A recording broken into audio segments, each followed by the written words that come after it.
మమ్మీలతో shopping అనేది చాలా కష్టం. అందులో శారీ షాపింగ్ ఇంకా రిస్క్. అమ్మ బర్త్డేకి మేమైతే శారీ కొందామని ఫిక్స్ అయిపోయాం. హాయ్ గాయ్స్, ఇవాళ మేమైతే చెన్నై షాపింగ్ మాల్కి వచ్చాం.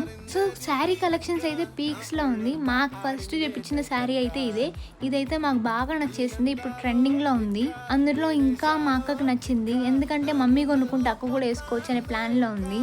శారీ పిక్ చేసుకోవడం కూడా ఒక ఆర్టిస్ట్ మా అక్కనే. ఈ శారీ అయితే మా మమ్మీకి ఇప్పుడు వేస్తున్నారు, రండి చూద్దాం. సో ఈ శారీ వేయంగానే మా మమ్మీకి చాలా రాయల్ లుక్ వచ్చింది, చాలా డీసెంట్గా ఉంది. సో మా మమ్మీ బర్త్డే అవుట్ఫిట్ అయితే ఇదే. దీని బ్లౌజ్ స్టిచ్చింగ్ నెక్స్ట్ పార్ట్లో చూపిస్తాను. ఈ శారీ అయితే మా మమ్మీకి నచ్చింది. సో ఇది వేయంగానే మాకంత నచ్చలేదు, ప్రీవియస్ శారీనే మాకు బాగా నచ్చింది. సో మేము చూసిన శారీస్ అన్నీ ఇవే. మేము పిక్ చేసుకుంది మాత్రం బ్రౌన్ కలర్ది. చాలా కలంకారీ కలెక్షన్స్ కూడా ఉన్నాయి. మా మమ్మీ అయితే ఇది ఒకటి పిక్ చేసుకుంది. కాస్ట్ వచ్చి 800 పడింది మనకి. సో మా షాపింగ్ అయితే కంప్లీట్ అయిపోయింది. సబ్స్క్రైబ్.